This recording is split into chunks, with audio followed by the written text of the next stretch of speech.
Ya, maestra. ¿Dónde estás? No te veo. Ok. Oye, ¿no pudiste acceder por el enlace? ¿Por dónde metiste?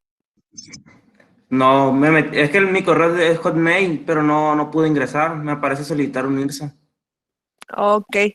Hay que tratar de cambiar eso para que no te parezca el que me pidas permiso, sobre todo porque ya habíamos comentado de las sentadillas virtuales Sí. y pues en este Ma- caso, pues, ¿qué Maestra, crees si que va me a lo puede pasar? cambiar a Gmail, mejor, porque también tengo correo del otro. Bueno, en este momento vete donde dice chat, agrega tu nombre empezando por lo que es el apellido y en la partecita después de que pongas tu nombre completo por el apellido, le das enter y pones tu correo de Gmail, ¿sale? Porfis, ya tenemos 2 semanas diciendo sus correos, sus correos, sus correos, entonces ya ese tema tiene que quedar concluido. Ok, ¿ven la pantalla donde habla de absorción? Si la ven aquí donde dice absorción de los fármacos, ¿les estoy compartiendo Sí, eso? Ok, sí, vamos a empezar a conceptualizar lo que tiene que ver este tema. Y hablando de la absorción, en este caso, nosotros vamos a definir cómo desde el momento que el paciente se administra un medicamento y llega ese fármaco a ese medicamento, perdón, a la circulación. Eso es absorción. Entonces, lo podemos definir de dos maneras, como viene siendo en este caso el proceso sobre el cual una droga llega a la circulación desde su sitio de administración o cómo es el paso desde el punto donde se administra hacia la sangre. Un medicamento que se absorbe es el torrente sanguíneo. Tenemos nosotros eh, que distribuirlo a través de la sangre y luego pasa por lo que viene siendo en este caso el riñón para metabolizarse. Cuando pasa por el hígado a metabolizarse, a ese proceso se le llama biotransformación. Ahí tenemos dos tipos de absorción. Uno, lo que viene siendo el mecanismo pasivo, que tiene que ver con el mecanismo de transporte, y el mecanismo especializado. Eso depende de las membranas celulares. Entonces, cuando hablamos de transporte pasivo y la absorción pasiva, a esta la vamos a distribuir en lo que viene siendo, en este caso, difusión simple, que es la transferencia de una sustancia a través de una membrana de un lugar donde hay mucha concentración a un lugar de menor concentración. Ok, yo no tengo ahorita mi taza aquí que uso café. Sin embargo, imaginémonos que esto es una taza y yo le echo 2 cucharaditas de azúcar. Pero tengo aquí, y aquí lo tengo, bueno, que no echarles mentiras, un garrafón de 20 litros de agua y le echo 2 cucharadas de azúcar. ¿Cuál va a estar más concentrado? ¿Mi taza o mi garrafón? Su la taza. taza. La taza. Eso pasa a nivel celular. Si en la sangre yo tengo mucha concentración, va a tratar de igualar esa presión y hablando de los solutos, va a pasar con facilidad hacia dentro de la célula. ¿Ok? Entonces, si yo tengo, así como se ve en esta imagen, dentro de la membrana celular, esos pequeños agujeritos, y vean por favor el tamaño de las proteínas. Si estas proteínas o estos medicamentos, al momento de que van a pasar dentro del capilar de la membrana celular, en esos espacios, si permiten que logren atravesar, es por el tamaño que presentan los medicamentos. Entonces, una de las características que a nosotros nos importan, hablando no solamente de lo que es el gradiente de concentración, es también el gradiente de presión. Entonces, de una presión hidrostática, o sea, la membrana celular tiene esa característica bilipídica que dentro del plasma, las características del agua o la presión hidrostática de la sangre al momento de pasar por las células tienen un gradiente de concentración y un gradiente, en este caso, de presión diferente. Entonces, permiten que haya un flujo de los medicamentos hacia dentro de la célula. Es como cuando lavamos el carro, si utilizamos una manguera normalita, utilizamos una hidro, pues con la hidrolavadora rapidito hasta la pintura quitamos, ¿ok? Porque tiene una presión diferente y de esa manera podemos nosotros pasar a través de la membrana celular. Cuando hablamos de transporte especializado, vamos a hablar de tres, lo que es el transporte pasivo, el transporte activo, difusión facilitada y la pinocitosis. La semana pasada les hablaba de la pinocitosis que llegaban y abrazaban al novio y se lo comían. y que se forman esas pequeñas vesículas y absorben todo el tejido. Y digo el novio, no, pero puede ser la novia, no pasa nada. En este caso, cuando hablamos de pinocitosis, es un englobamiento que no solamente lleva medicamentos, sino también lleva líquidos dentro de lo que viene siendo, en este caso, todo lo que está fuera de la célula que yo estoy, en este caso, como fagocitando, lo estoy comiendo. Cuando hablo del transporte activo, aquí yo tengo quizá un gradiente de concentración diferente y necesito, en este caso, lo que viene siendo energía. Vean esta imagen, por favor, cuando hablo de la difusión activa o el transporte activo. En este caso, yo ya tengo un gradiente de concentración mayor, sin embargo, todavía permite que esté pasando el medicamento a través de estas proteínas transportadoras, pero requieren energía. En el caso de la pinocitosis, les decía, yo tengo líquido extracelular y capturo el medicamento, pero también capturo líquido y lo meto dentro de la célula. En el caso de la difusión facilitada, es como cuando vamos al banco y vean, por favor, se abre una puertecita, luego se cierra, luego se abre la puertecita de adentro para permitir el paso. Aquí no requiere energía y, por supuesto, que exclusivamente esta proteína transportadora solamente es para ese tipo de fármacos. Entonces, si se saturan, pues vean, por favor, la importancia de nosotros saber qué tipo de fármaco pudiéramos utilizar, porque hay un concepto que se llama antagonismo. ¿Qué es antagonismo? Es cuando yo tengo algo de aquí de dentro que bloquea esto y no permite que en este caso se transporten los medicamentos. Por eso yo voy a utilizar un fármaco exclusivamente de un tipo de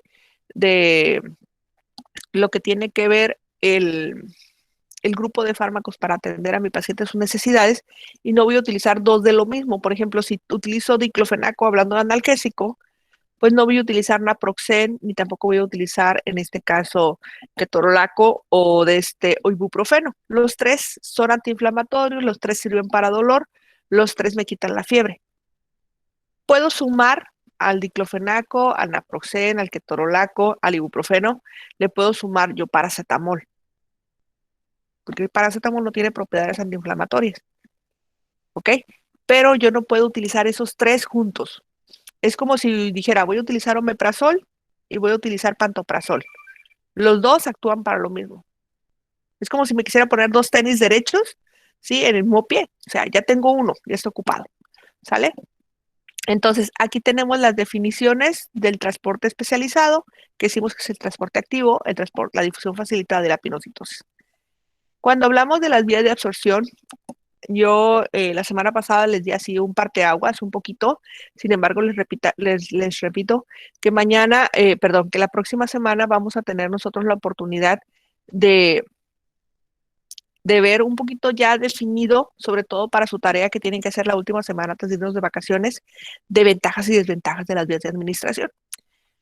Hablando de la absorción, vean por favor, esto que se ve de color azulito viene siendo la sangre, ¿ok?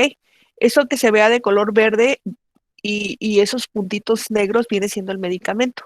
El verde, en este caso, viene siendo la presentación o donde está disuelto el medicamento.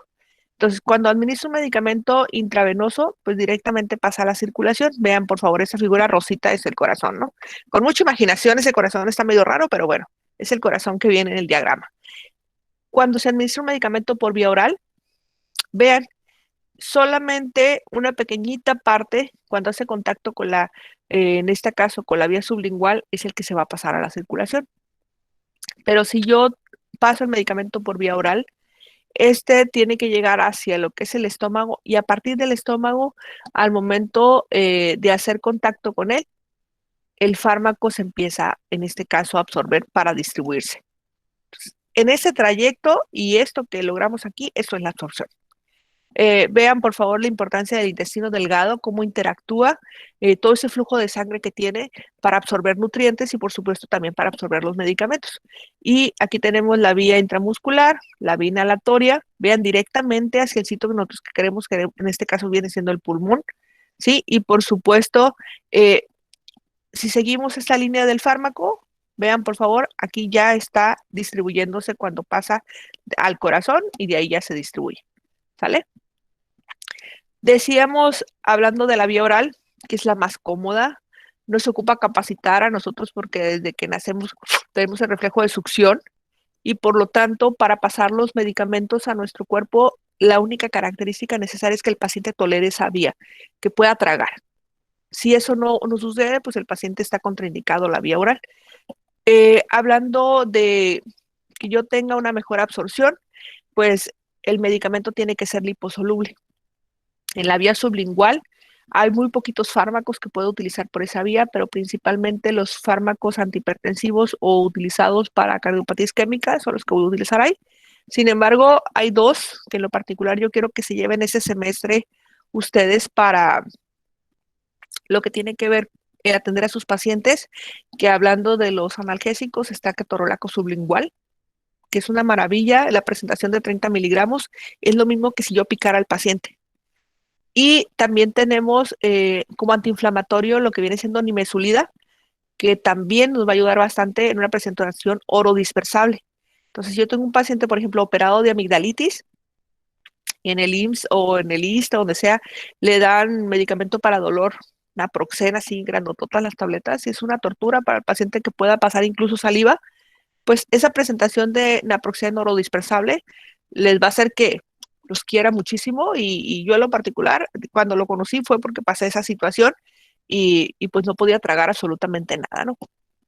Entonces, hay muy poquitos medicamentos, pero estos dos nos van a ayudar bastante, sobre todo por el efecto analgésico que pudieran dar y el efecto antiinflamatorio, hablando de nimesulida localmente en la orofaringe. La vía rectal, en los pacientes solamente en caso de que estén inconscientes, que no toleren la vía oral, o en los pacientes, en los pediátricos, hablando de fiebre, es una vía que nos va a dar a nosotros la oportunidad de administrar los medicamentos, incluso en situaciones específicas como viene siendo el estreñimiento, colocando en forma de enemas. La vía intravenosa, ojo con esta, porque a pesar de que es una vía de fácil acceso para ustedes, se tiene que tener capacitación para hacerla y saber qué medicamentos se pueden administrar por ella, sobre todo porque en ocasiones tenemos presentaciones de administración de fármacos intramuscular que contienen lidocaína y esos están contraindicados pasarse por lo que viene siendo en este caso la vía intravenosa. Aparte de que hay algunos fármacos que necesitan diluirse por lo menos en 20 mililitros o quizás hasta más, porque pueden ocasionar necrosis de isquemia directamente sobre estas venas. Entonces, en este caso, las dosis dice que deben de ser menores si yo estoy administrándolas, en este caso, perdón, para lograr un efecto terapéutico mucho más rápido porque es inmediato y los efectos adversos también son inmediatos. La vía intramuscular, vean por favor esta bolita que está aquí. Comentábamos que en este caso, al igual que la vía intravenosa, la asepsia y la antisepsia depende de ustedes como administradores y pudiera representar en el paciente el riesgo de que vayan a desarrollar algún absceso. Y de igual manera, en este caso, es la cantidad del medicamento que esté totalmente disuelto, sobre todo si tenemos el soluto, ¿sí? Y tenemos el solvente y hay que mezclarlos para administrarlos, ¿ok? La vía subcutánea, pues el paciente normalmente tiende a autoadministrarla, sobre todo en lo que tiene que ver con la insulina, ¿sí? Y aquí nosotros vamos a tener un flujo de sanguíneo un poquito más lento que la vía intramuscular. La vía tópica, pues comentábamos que es la piel, ojos, oídos, nariz y boca, y en este caso, hablando de la piel, pues entre mejor condiciones esté la piel que no tenga vello, pues la absorción va a ser todavía un poquito menor. La vía transdérmica, en este caso, sobre todo la aplicación de parches, estos funcionan como depósito y al momento de colocarlos vamos a tener efecto farmacológico hasta por una semana. En el caso de aquí de Sinaloa, que ya empezamos a tener temperaturas arriba de los 40 grados, esta vía, sobre todo si el paciente hace actividad vigorosa, porque imaginemos un albañil que esté trabajando en el sol y que esté sudando mucho y le pongamos un parchecito, pues por supuesto que las condiciones de su actividad pueden favorecer que estos parches se desprendan. Entonces, si tenemos igual una mujer que no se quiere embarazar y como método de planificación familiar utiliza parches, pero pues le gusta mucho ir a nadar y trabaja en el splash como salvavidas, pues imaginémonos nada más también las condiciones de exposición del calor de Sinaloa, más aparte la humedad de su sitio de trabajo, pues puedan condicionar a que el parchecito no se desprenda en su totalidad, pero sí se desprenda a los bordes y con eso ya no tenga contacto todo el fármaco, todo el fármaco, perdón. Hablando de la vía inhalatoria, el efecto local sobre los bronquios, sobre todo en pacientes con asma, y en caso de emergencia, nos va a permitir a nosotros que tengamos una absorción muy rápida. La vía intratecal, en este caso, yo les comentaba a los grupos pasados que normalmente la utilizan los especialistas, sobre todo los médicos anestesiólogos. Sin embargo, en mi experiencia profesional, quien capacita a los médicos para sus actividades intervencionistas en muchas ocasiones son los enfermeros.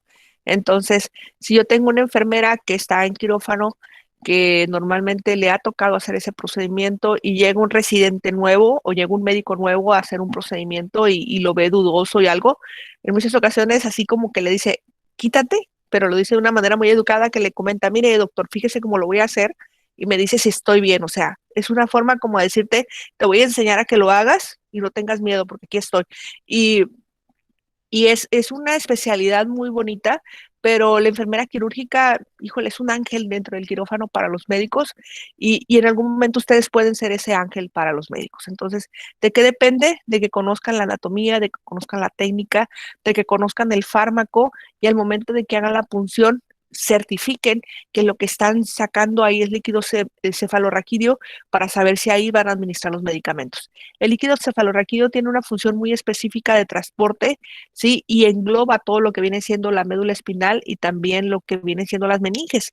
Entonces, al momento de yo administrar un fármaco localmente ahí, pues voy a tener un efecto terapéutico en todo ese sistema y por lo tanto, ahorita les decía, si yo tengo un paciente, perdón, si yo tengo un fármaco que que favorece lo que es la absorción, en este caso en la presentación de en el tejido adiposo o lo que tiene que ver hablando de esa barrera a nivel celular, pues si ya lo estoy colocando directamente donde tengo el efecto farmacológico que yo busco, pues la sedación para mi paciente que esté delgadito va a ser muy diferente a un paciente que esté obeso.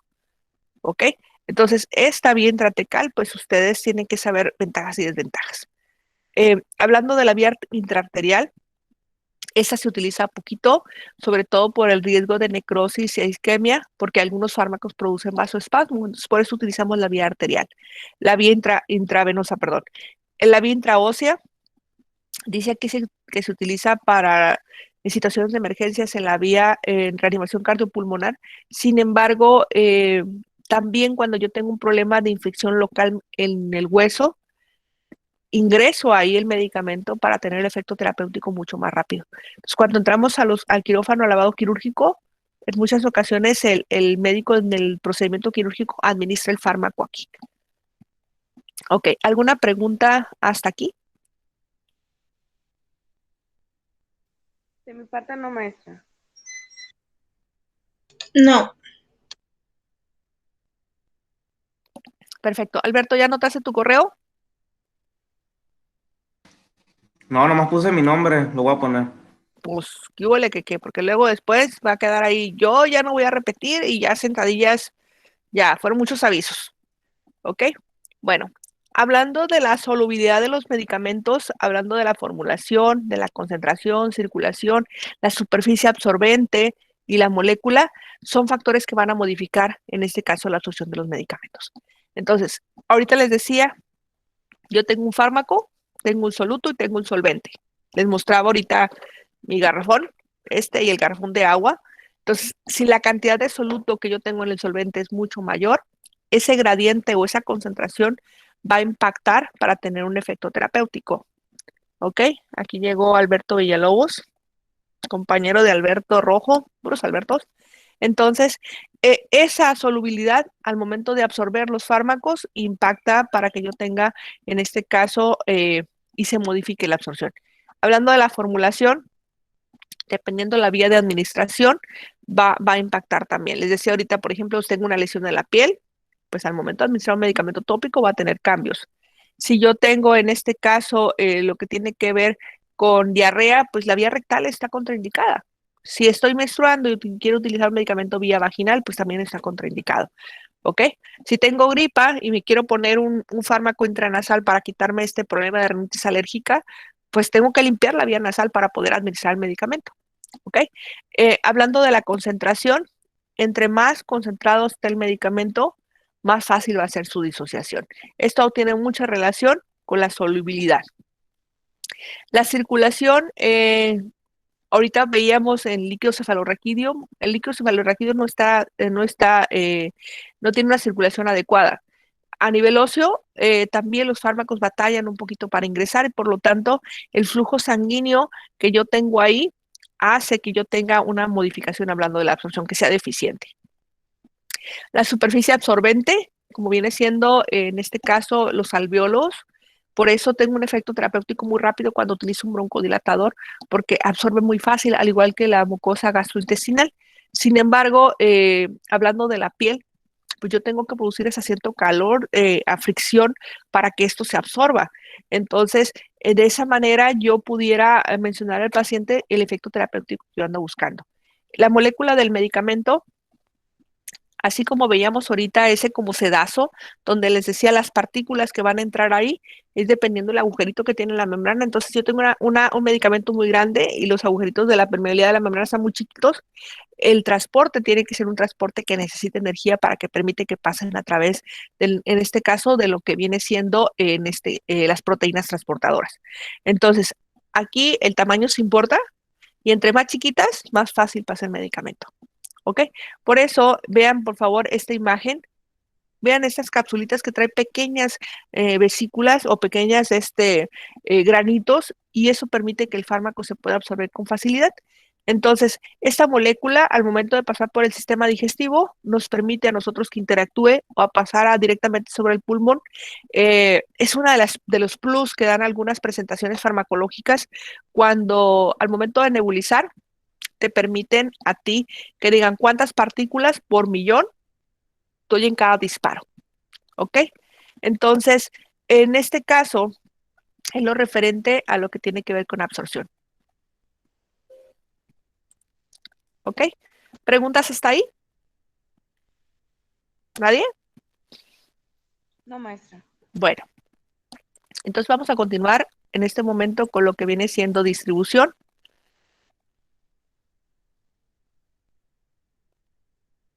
Ok. Cuando hablo de distribución, estoy hablando del proceso donde yo absorbí el fármaco y ya está en la circulación y va a llegar a los diferentes compartimientos, tanto de adentro de la célula como fuera de la célula, y esto lo va a hacer principalmente a través de transportadores. Entonces, las membranas biológicas, la solubilidad del fármaco que decíamos ahorita de la absorción, es lo que van a impactar para poder tener de manera homogénea una concentración en sangre de los medicamentos. Entonces, el hueso es accesible de una manera muy complicada, por lo tanto, la administración intraósea nos pudiera ayudar en ocasiones para tener un efecto terapéutico mucho más rápido, por eso la importancia del lavado quirúrgico. Sin embargo, vean por favor el líquido cefalorraquídeo que dice aquí, el plasma, el líquido extracelular, también tienen que impactar un poquito con respecto al flujo sanguíneo que está llegando a ellos. Entonces, cuando hablamos de farmacología, decíamos que fármaco es medicamento, ¿sí? Y logos es estudio. Entonces, la dosis es lo que va a llevarnos a nosotros a tener una adecuada distribución. Si el medicamento se fija a proteínas transportadoras, vamos a tener un efecto terapéutico diferente, porque al momento de que ese fármaco pase por el hígado, esas proteínas transportadoras como que lo protegen. Y al momento de que ese flujo sanguíneo pase a lo que viene siendo riñón, las proteínas transportadoras evitan que el glomérulo lo secuestre y lo elimine.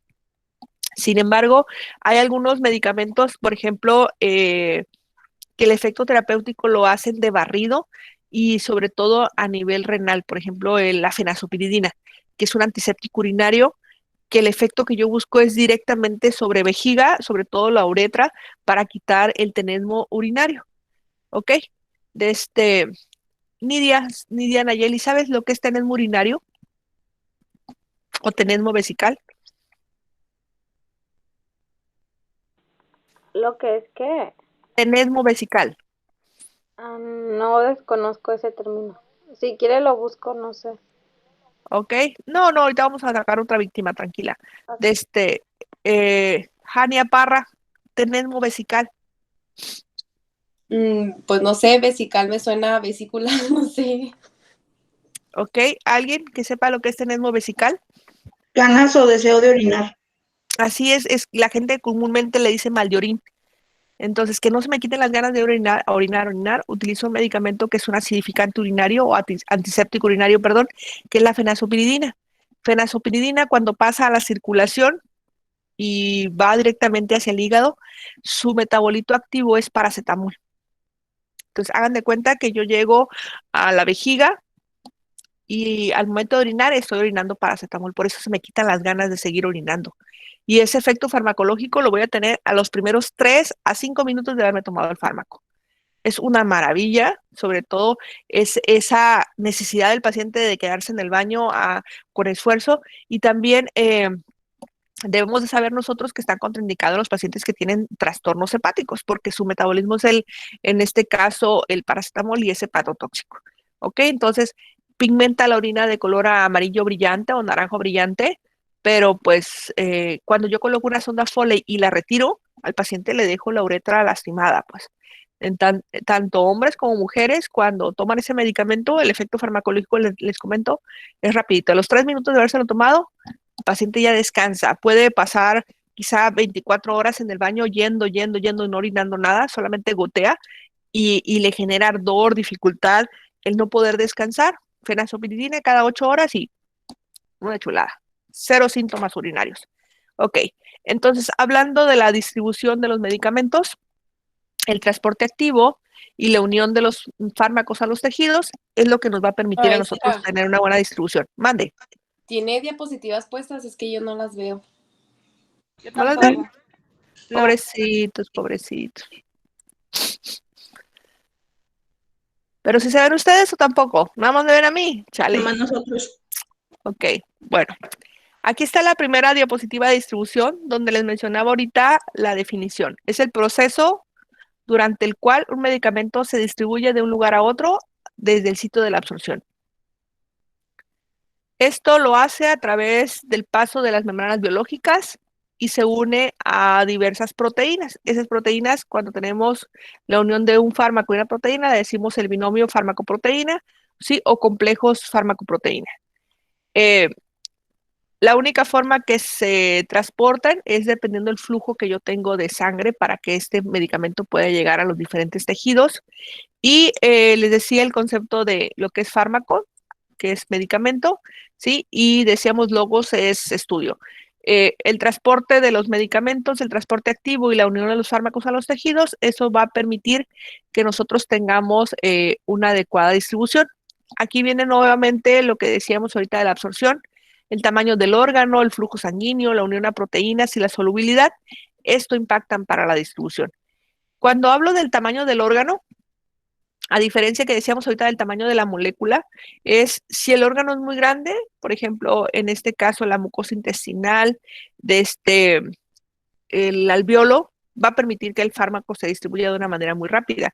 Aquí también habla de los músculos que también hacen que los medicamentos se puedan distribuir de una manera muy rápida. Pero, por ejemplo, ahorita que decían vesícula biliar, para que un fármaco llegue directamente a la vesícula biliar, pues es un poquito complicado porque tiene que pasar a través del hígado y en este caso ya pasaría, en este caso ya metabolizado y sobre todo porque si yo voy a tener una excreción biliar, es cuando yo tengo el fármaco ahí. Entonces, por ejemplo, en problemas de colecistitis, o sea, que inflamación de la vesícula, eh, la mayoría de los casos de procesos inflamatorios de la vesícula terminan en procedimientos quirúrgicos. O sea, si yo tengo eh, litiasis vesical, la única forma de quitar eso es operándola, quitándola. Si yo tengo, por ejemplo, el apéndice inflamada, la única forma de quitar esa inflamación del apéndice es quitándola. O sea, no voy a dar diclofenaco, ni paracetamol, ni nada de eso. Incluso puede mejorar ligeramente con medicamentos antiespasmolíticos, como viene siendo la butiliosina, pero el tratamiento no deja de ser quirúrgico. Entonces, ¿por qué? Porque en este caso la distribución sería muy poquita y el efecto farmacológico local no se logra como para decir nosotros con medicamentos para desinflamar, ya se soluciona el problema. No, ahí termina en cirugía. Vean, por favor, estas 3 bolsitas. Esta bolsita que está más chiquita pudiera ser nosotros cuando nos tomamos una muestra de sangre después de habernos comido unos buches, ¿sí? Donde está ricamente, en este caso, lleno de grasa. Al momento de yo querer distribuir el medicamento y hay mucha grasa, no se suelta, ahí se va pegadito la grasa. Es como cuando nosotros queremos lavar una cazuela, ¿sí? Y le echamos agua nada más y pues le tallamos y vamos a ver cómo está toda la grasa. Ocupamos tener un efecto de saponificación para quitar todo eso. Por lo tanto, por ejemplo, si yo me voy a echar unos tacos de seso, unos tacos de cabeza, ¿sí? Vean, por favor, el flujo sanguíneo a nivel cerebral, o las vísceras. El flujo de sangre en este caso va en relación a la cantidad del medicamento que yo necesito llegar ahí. Si bien muchos de los medicamentos necesitan tener esa característica de ser liposolubles, ¿sí? El fármaco va a ingresar, pero si yo quiero que se distribuya, ahí se queda. Entonces les decía ahorita, yo tengo un paciente obeso que empiezo con él un proceso anestésico. Voy a batallar un poquito para que el paciente obeso se anestesie. Pero después de que tengo el efecto terapéutico y lo quiero recuperar, voy a tardar para que ese paciente recupere sus extremidades. Por ejemplo, si puso un bloqueo, que recupere la movilidad. Muy diferente si tengo una persona delgada, rapidito lo anestesio. Pero tengo que cuidar bastante en esa persona que está delgada porque en cualquier momento durante el procedimiento quirúrgico puede recuperar su movilidad y el dolor. Entonces, la sensibilidad. Entonces, por eso los pacientes entre más obesos tardan un poquito más en el trance, en esa recuperación, ¿vale? En muchas ocasiones a los delgados, sobre todo, por ejemplo, pensando en pacientes pediátricos, si los van a someter, por ejemplo, a una apendicectomía, ¿qué hacen? Una sedación, o sea, solamente con gases, en este caso anestésicos, los medios duermen, hacen el procedimiento y para afuera. Si les toca entrar a un quirófano con un paciente pediátrico, van a ver que la recuperación es rapidita. Pero si entran a la cirugía, por ejemplo, del bypass gástrico en los pacientes obesos, van a darse cuenta que las cirugías solamente en el proceso anestésico tardan bastante. ¿Ok? ¿Eso a qué debe? A la distribución del flujo sanguíneo. A mayor grasa, mayor fijación del medicamento sobre la grasa y tarda en tener el efecto terapéutico. Y ese efecto terapéutico dura mucho más en esos pacientes obesos. ¿Cómo se fijan los tejidos el medicamento? Aquí está nuevamente, debido a su contenido graso, debido al pH y debido a la permeabilidad de las membranas, es cómo se va a fijar el medicamento a esos tejidos y por lo tanto esa distribución puede o no ser uniforme. Vean por favor esta molécula de aspirina. Si ven este cuadrito que está aquí, este anillo, por ejemplo, si estuviéramos hablando de penicilinas, es lo que logra que tenga el efecto terapéutico que nosotros buscamos. ¿Sí saben qué significa esto de OH? ¿Qué es? A ver. Hidróxido. Ok, a ver, Alberto Rojo, ¿qué significa el OH?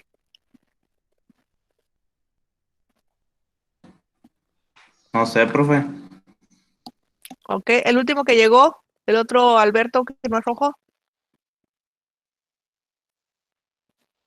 No sé, profe. Anótate aquí en la lista, por favor, y ponle llegué tarde, debo sentadillas, por favor, para que no se me olvide. No, ya, es que ya había entrado, nomás que me sacó. ¿Y quién te dio acceso la primera vez? No, me metí desde el correo. ¿Y la segunda? Igual, pero con otra cuenta. Ah, pues entonces tienes que pagar sentadillas. Sorry. Ah, no, usted me dio acceso, la segunda. Pues por eso, si yo doy acceso, cobro sentadillas. Pero si no igual le digo que yo ya estaba adentro, nada más que me sacó y me volví a meter. A ver, déjame te busco. ¿Dónde te busco? Si no estás... Ja. Bueno, el OH significa, es un enlace de alcohol. Por eso les preguntaba a los caballeros, no por T por 8, no, pero para que no se les olvide. El OH son los enlaces de alcohol y se dan cuenta la H, que es el hidrógeno, está frita. Eso nos va a permitir, hablando de fármacos, que yo pueda sufrir alguna modificación, y ahorita lo vamos a ver cuando hablamos un poquito de metabolismo, de que yo libero electrones o capto electrones y son reacciones de oxidación o de reducción. Eso significa SOH. Ese anillo que yo tengo aquí encerradito es lo que me da el efecto terapéutico hablando de los fármacos.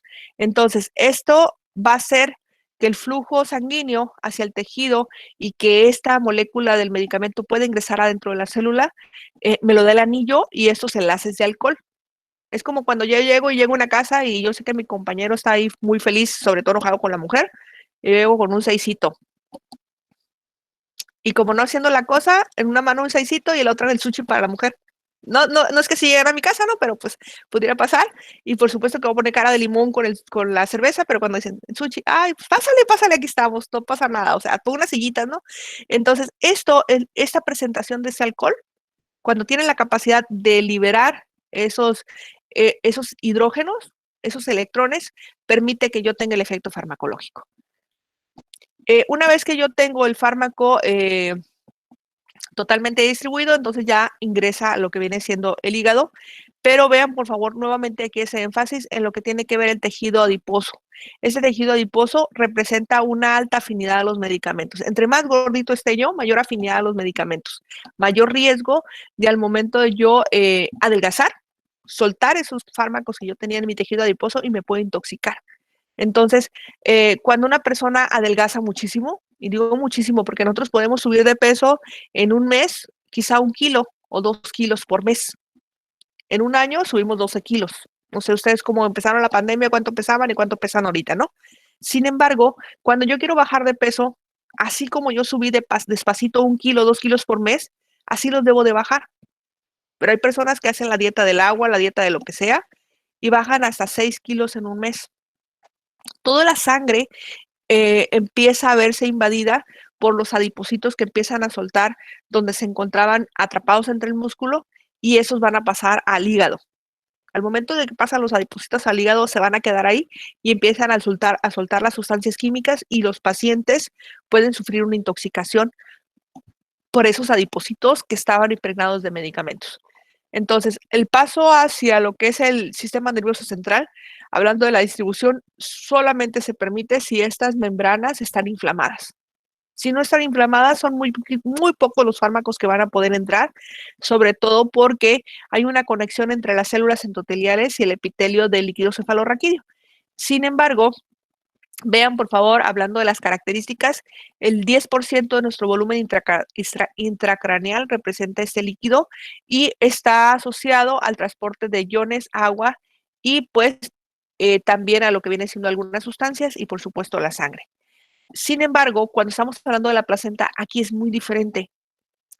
El flujo de la placenta garantiza que todo lo que consuma la mamá directamente o primero pasa hacia el feto y luego pasa a lo demás. Entonces, si durante un procedimiento quirúrgico yo administro un fármaco anestésico, primero pasa a la placenta y luego tengo el efecto terapéutico de la mama. No sé si alguien ha tenido la oportunidad de entrar a una cesárea para que tengan la oportunidad de cuantificar el tiempo. ¿Cuánto pasa del bloqueo a que hacen la asepsia y la antisepsia? Visten a la mujer embarazada, hacen el corte y sale el bebé. 5 minutos. Y a veces, si es una urgencia, hasta menos de 5 minutos. Rapidito. Y ni se diga todo el mundo a la carrera porque el efecto terapéutico hace el feto y vamos a tener nosotros a un neonato que desafortunadamente necesita terapia de reanimación o alguna intervención de reanimación porque en la sangre a través de la placenta pasaron los medicamentos anestésicos. Por eso recurrimos al bloqueo epidural. ¿Qué pasa cuando pongo la raquia? Solamente tengo un efecto terapéutico de sedación y analgésica de la cintura hacia abajo. Entonces, de esa manera tengo secuestrado lo que viene siendo el líquido cefalorraquídeo y el medicamento. Pero si doy una sedación con gases a la mujer embarazada o anestesia general, el feto me lo echo por las piernitas por delante. Y voy a tener un bebé que voy a necesitar reanimarlo, aplicar medicamentos, RCP, intubarlo y lo que sea. ¿Ok? Por eso en el embarazo, durante el parto, la forma de yo administrar medicamentos es a través del líquido cefalorraquídeo. Yo creo que un ejemplo mejor que ese ya no hay. ¿Sale? Bueno. En este momento son las 7:42. ¿Ok? Voy a dejar de grabar.